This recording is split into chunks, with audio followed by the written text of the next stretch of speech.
So, for those of you who don't know, Senator Sanders' attempt to get the $15 an hour minimum wage pushed through the Senate has failed on a 42 to 58 vote. That is to say, 42 Democrats voted yes, 8 Democrats voted no, and every Republican voted no, which is just great.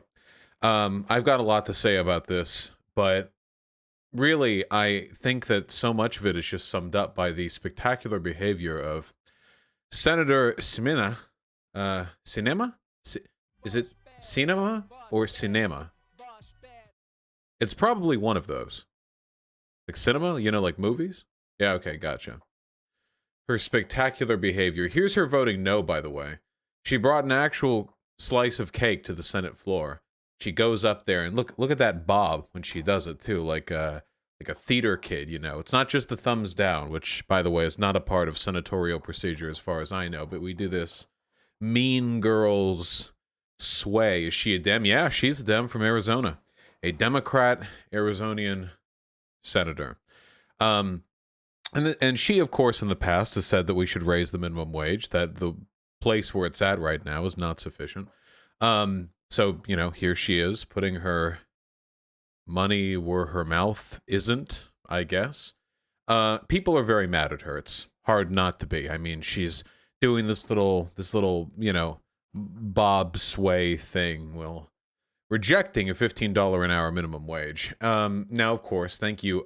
Journalist Shoe Onhead has come out with these damning screenshots of a leaked article from something called HuffPost. I don't know what that's about, but apparently Sinema's office responded to a question about the gesture by making the absurd claim that the inquiry into that gesture is sexist.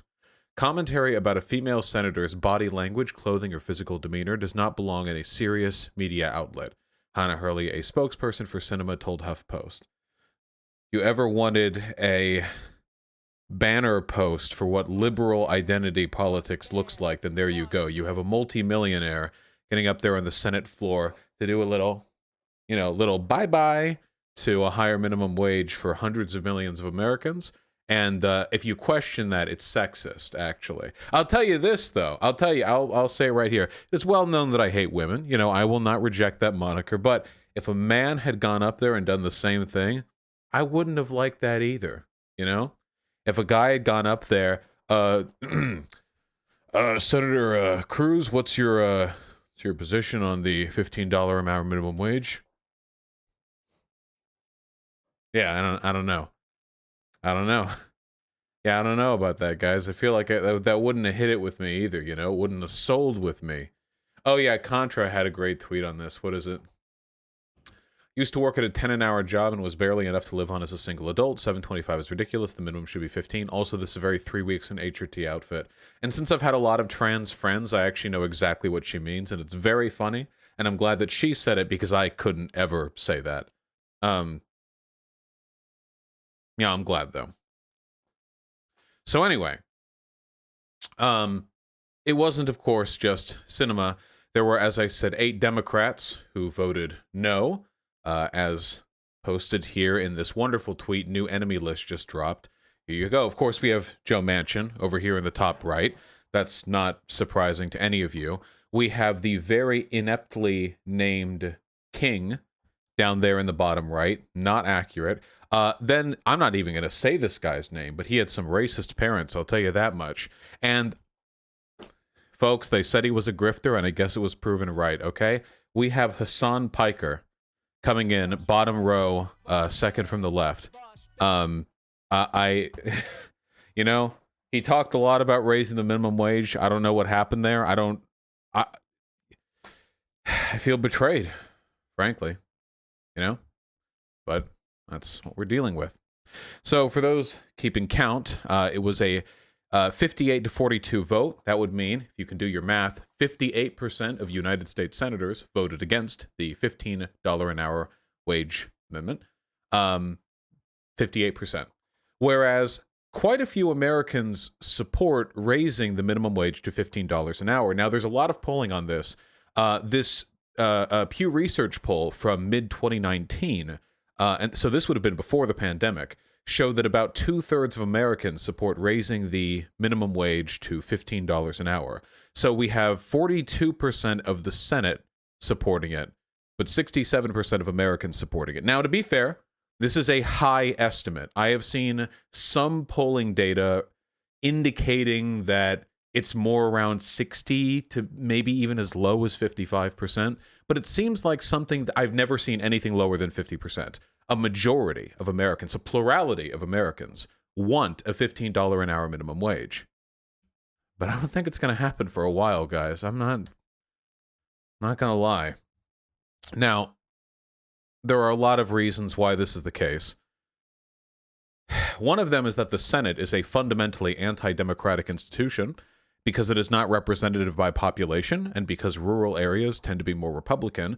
The Senate will always, always, always trend conservative. As long as the Senate has 2 people per state, and that's that, it will always be a conservative institution. We will never have a solid hold on the Senate, not even for a moment. Whereas the House, of course, at times we have a stronger plurality, less than majority. Yeah, sorry. I should have said a plurality, nay, a majority. I swapped the two things there. Anyway, it's just not a great institution if you want a socially or economically progressive agenda getting passed. But I want to focus on something really clear, okay? Because and I want to be clear about this, you should all hate these people. Feel free to hate them. I mean, despise them with every bit of your being. I'm not very much of a superstitious guy, but maybe you will be able to hate them out of existence, like into a different time stream. They'll slip into some other conceptual, existence outside of ours where they can't affect us anymore. Possible. Not likely, but possible. Yeah, well, I would say the Shadow Realm, but actually the Shadow Realm was only the 4 kids' dub of Yu-Gi-Oh! Getting around them killing their opponents. So in the dub for Yu-Gi-Oh!, sending your opponent to the Shadow Realm, in the original Japanese dub, that was just killing your opponent. But they didn't want to do that for the kids' cartoon here in America, so the Shadow Realm became a thing, which, by the way, way better than killing people. By the way, way funnier. Is that true? Yeah, that's true. That's true. Yeah, that's true. Yeah. Yes. In the original thing, it was them being killed. Oh yeah, the next dimension stuff with DBZ. Yeah. Anyway, I want to focus on something really important, okay? Now, Cinema, with her little gesture there, why did she do that? Well, the leftist answer is this. This is the highly intellectual, academic, theory-based answer. The answer is that Cinema hates poor people, okay? To be an asshole, okay? And while that is almost certainly true, I would bet anything that is the case, there is a more important underlying reason, and I'll show it to you right now. This is why. This is the 2018 U.S. Senate election in Arizona, which she won. Take a look at the margin by which she won against a Republican opponent. That is why. In all likelihood, she did what she did because she knew it would get attention, and she wanted to demonstrate to her constituency that she is not some cucked Justice Dem progressive. See, you have to understand. From our progressive, from our progressive perspective, okay, we believe, and often this is true, but not always, okay, we believe that you can better garner the interest of the voting people by doing good things to make people happy. That's something that I believe, personally, that if you do good things, people like it. And often that is the case, okay? Sometimes, however, if you do good things, people don't like it. Take a look at the Republican Party distancing itself from Mitt Romney, who, while I wouldn't say is a great person or a great politician, is certainly not as bad as the average flavor of the Republican Party. The fact of the matter is, guys, that Until we have real working class consciousness in this country, there are going to be many people, like, say, for example, people in Arizona, who will actually be dissuaded from voting for candidates who they perceive to be cucked, progressive, green, New Deal, liberal, whatever. Now, I want to be really clear about something, okay? That doesn't make that argument correct. There are people in chat who are trying to counter-argue, and if you listened for like 2 seconds, you would realize we agree. But you're so unbelievably desperate to humiliate yourselves. Okay, chill. All right.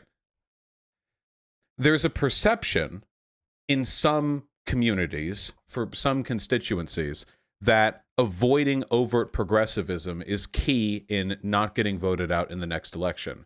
Now, in the case of Joe Manchin, this is probably correct. If Joe Manchin were to flip his papers up in the air and suddenly start voting like a Justice Dem, in all likelihood, he would be replaced by a Republican in the next election. It sucks, and that's wrong of the voters, but that is probably what would happen, almost certainly what would happen.